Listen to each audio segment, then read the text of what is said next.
So move us with a quick pick on what's about to happen Sunday out here in San Francisco. What's your Super Bowl pick? I think Seattle wins 31-20. It might be a bit excessive because both teams have elite defenses, but I think New England's offense is going to struggle mightily versus Seattle's defense. And as a result, Seattle's offense will get additional bites at the apple because I think you're going to see some 3-and-outs. Remember, New England started out the game before the blizzard in Denver. Mm-hmm. They started out the game with 4 3-and-outs. So we can't forget Denver, that. though, now, I understand a that. bit different. But wait a minute. Denver has 68 sacks, and I get that part. Mm-hmm. But the other side to it is their defense still wasn't considered better than Seattle's. And so I'm looking Depending on who you ask. well, most people.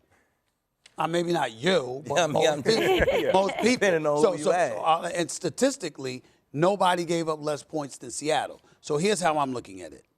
I think Sam Darnold, his kryptonite was the Rams over the last 2 years. Mm-hmm. He was 28-4 against everybody else, 1-3 against the Rams before he finally beat the Rams last week. What did he do? 346 yards, 3 touchdowns, no interceptions. Give credit where credit is due. I'm looking at it and I'm saying, okay, if New England is struggling to score against that defense, when you look at Njigba, he's not bigger, stronger, faster than anybody, but you can't stop him. Right. You can't stop him. He's been doing it since he was at Ohio State. 1,793 yards. I mean, the brother is doing his thing. And then you got Kenneth Walker coming out of the backfield with Charbonnet having, torn his ACL or whatever it is. And we forget that Kenneth Walker is a 1,000-yard rusher. And so I'm looking at him averaging 4.6 yards a carry, and I'm saying to myself, they can run the football. They damn sure could throw it. And they got a defense that can shut you down. New England, to me's only shot at winning this game is to hold Seattle to 20 points or less. If they can't hold them to 20 points or less, they do not win this game. See, to me, playing in 2 Super Bowls, what I learned, Stephen A., is coaching fucking matters. Coaching matters, man. My first Super Bowl, Wade Phillips came with a plan that we never did all year. Camden ain't seen this plan all year. We dominated them. It ain't matter that they were scoring 33 points a game. 15-1, beat everybody, 33 points a game. Right. We gave them 10. Then in my Super Bowl loss, Sean McVay was scoring 30 points a game. Bill and them came in with a game plan that no one did against us, kind of put the blueprint out a little bit, switched it up completely. So coaching matters, man. And I know last night I watched the NFL awards, and I seen Vrabel win the Coach of the Year. I seen Josh McDaniels win the Assistant Coach of the Year. So coaching fucking matters. And I guarantee you, regardless of what you did for the whole season, they gonna come out with a badass game plan. I guarantee you. Well, here's my response to that. Just because you work in here doesn't mean I haven't seen you talking in the past. Right. And in the past, the league I know said, coaching matters, but not as much as the players. You got to go out there and execute. We do. And when you see them dogs coming after you, when you're after you, now Drake May can handle it. Right. All right. Stephon Diggs ain't what he used to be. Still good, but ain't what he used to be since the injury. Booty can ball. I get that. I understand that. But when you look at both sides of the ball along with special teams, you got to give the edge to Seattle. And then McDonald, I'm going to tell you why I think John Harbaugh got let go. Because Biscotti, the owner for the Ravens, was like, I shouldn't have let McDonald walk out of that building. Right. That's what I think happened. Because what happens is that you get to a point where your voice gets stale. And because it's stale and there's this need for a new voice, it kind of hurts when you see that you had it in the building and you let it walk out the door for nothing because you were holding on to the same old that had been there for you for 17 years at the time or 16 years at the time before you let them go after year 18. That's what I think is happening. I think that McDonald's has proven to be an exceptional coach. And here's the thing, and you'll appreciate this. I'm very, very big. You know this about me. I'm very, very big on honoring your signature. And what I mean by that is what got you the damn job. Right. I can't stand, like Skip will tell you, I'm notorious for this.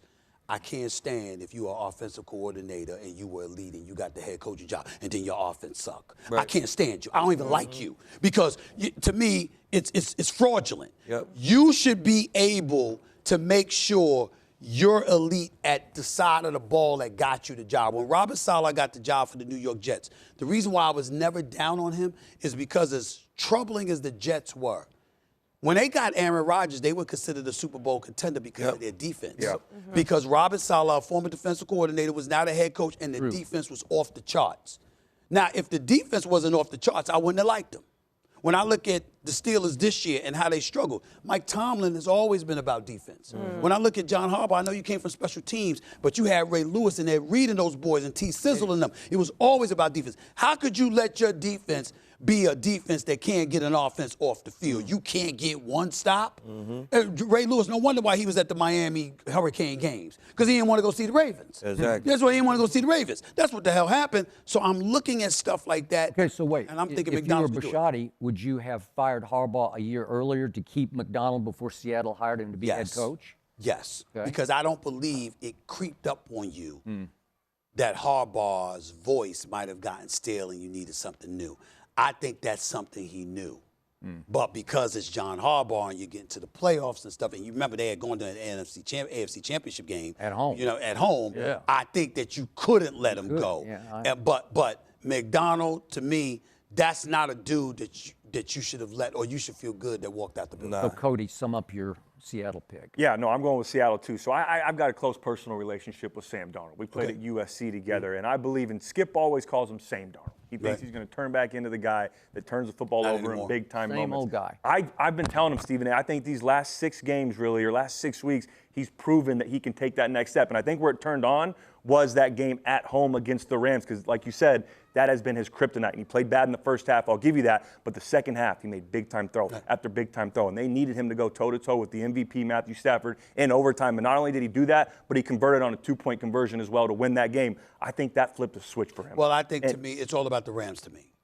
Everything that you said, it doesn't matter to me if he loses to the Rams. Yeah, agreed. The fact that it's the Rams, because you know this better than me. It's like that overcoming that hump. You know, that impediment to everything that you're striving for, standing in your path, that immovable object that you ultimately overcome. That's the big thing to me. And so when I look at Sam Darnold, obviously he has some troubles and whatever, but I'm like 14-2 in Minnesota last year, going into the regular season finale. I will never let go of how they feigned champagne, pouring water on his head after he had won a game and you still had a game to go against Detroit with the division title on line. Wow. I'm sitting there going like, I couldn't believe it. I'm like this. Did I miss something? Did they win the division title? I'm on TV. I'm like this. Did I miss something? Did they win the division title? Don't they still got a division title to win? Now, you got the number 1 seed at stake. You lose, you fall to number 5. You fall to number 5 like they did. You got the Rams. Then you go, you get sacked 9 times. You only score 9 points. You turn over the ball twice. Boom, you home. Minnesota, to me, were criminal in letting him go. And the reason why is not because of trepidation you had for him. It's 2 reasons. He did take you to a 14-2 record, and Justin Jefferson was balling out. So was Jordan Addison. So was T.J. Hockenson. You don't let go of the quarterback when you got pass catchers that believe in the quarterback. And chemistry And with then why'd you do it? Because of a rookie that never threw an NFL pass? And J.J. McCarthy, that's criminal. As far as I'm concerned, Kevin O'Connell lucky he didn't lose his damn job. And we all know he's a hell of a coach. But he's lucky he didn't lose his damn job after letting but And what JJ, who's coming off of a knee injury as well, who's can't do that. questionable. Wait a second. What was criminal was the way Sam Darnold played in the last 2 games that you just spoke of. I right? understand that, but what I'm saying to you Well, is it was this. criminal. No. It was- That's fair, but the point is, then let it be in favor of somebody who actually threw a pass. When I was going off about Jarrett Stidham being in the AFC Championship game against New England, it wasn't that he was a backup quarterback. We've seen Nick Foles win a championship being a backup quarterback. It was that Nick Foles, Carson Wentz had gotten hurt in Week 11. Nick Foles took over, played the rest of the regular season, played through the playoffs, go and wins you a Super Bowl by dropping 40 on the New England Patriots. You look at Jarrett Stidham, he hadn't thrown a pass in 2 years. So I'm looking at it like you any kind of defense. You're going to let a brother come in that ain't throw a pass, and I don't give a damn how much experience he had. He ain't throw a pass in 2 years, and he going to come on the field and beat you? Right. That's an indictment against you. That's how I was looking at it. So I'm saying when you go back and you backtrack to a Sam Darnold and you see what he's done, it's because of Justin Jefferson and the Jordan Addisons of the world that you don't let the quarterback walk out of the building unless you know you got bona fide evidence that his successor can at least do what he did. There's no way you could tell me they knew that about J.J. McCarthy. It's impossible. And regardless of those last 2 games, which were bad, I'll give you that. Right. But he still threw for 4,500 yards and 35 touchdowns and only 10 interceptions. His first year in the system after everyone has written him off his entire career. It's so tough in the NFL to lose your confidence at any position, specifically at quarterback, and to gain that confidence back, because I was guilty after Carolina to thinking Sam Darnold's on his way out of the league, or maybe he's going to be a career backup, a guy that was a top first-round pick, and then a career backup for the rest of his career and bounce around from team to team. Found something as a backup with the 49ers, and he goes to Minnesota. Well, he was helped too, because he did commit 20 turnovers this year. He did, but they and when still you have because when you have a defense that elite, you have an ability to make up for your mistakes. That was my point earlier. I called him an eraser. And that's he's in a beautiful system in terms of that, no doubt about it. Yeah. So your football knowledge is impressive, but I thought I'd taught you a little more football than you're displaying today, because New England is going to win the Super Bowl. Right. Sam Darnold is not going to win the Super Bowl. Okay. The New England Patriots are an underrated force right now, featuring that coach and that assistant coach and coordinator and that young quarterback who's way better than people are giving him credit for. You know better. First of all, tell your audience the truth. Anything attached to Tom Brady, even remotely, you're going to root for. That's what you do. Except for some of the off the field. Yeah, that's true. Yeah. But here's the deal. New England, weakest schedule since 1999. True. Number one. Number two, playoffs. Slater and Alt gone from your offensive line as Pro Bowl linemen.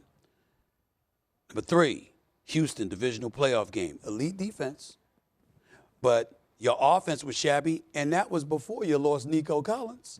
And then Schultz got hurt in the second quarter. He did. AFC Championship game. It's the backup, Jared Stidham. It was. Okay, and oh, by the way, a blizzard showed up in the second half. So if you're going to pick the New England Patriots, just keep it a buck and say what it is. It's divine intervention. Because there's no football reason to believe they're going to beat the Seattle Seahawks. There's no football, not with their schedule, not with the conditions under which they won the playoff games that they won. There's no reason for you to sit up there with a straight face, Skip Bayless, and act like for purely football reason. Yes. Without divine intervention, they going to win this game. Hell no. You know football better. reasons. I just saw Drake May figure out how to beat 3 of the top defenses, 2 for sure, 1 and 2 to me, in the league in 3 straight playoffs. 16 points and 10 Figured out. points. 16 points and 10 points in those 2 games. Your arm. And, hey, as Aqib has pointed out, as a premier cornerback, what impressed him the most about Drake May against the Houston Texans was he was just gunning, man. He just said, I want you. That's fair. Those 2 cornerbacks. I want you and I want fair. you, and I'm coming right at you. It was fair. I'm coming right at you. No, it was fair. Yeah. It was fair. He definitely did that against Houston. Yeah. But you talked about 3 games, not 1. And I'm saying the other 2. How did that offense look against the Chargers? How did that offense look against the Denver Broncos? In the first half, I'm talking about before the blizzard. Who's in the Super Bowl? The New England Patriots. Okay, who they playing against? The team that I picked, Seattle. Yeah. They don't have enough. All right. By the way, let me switch it on you and ask you a question.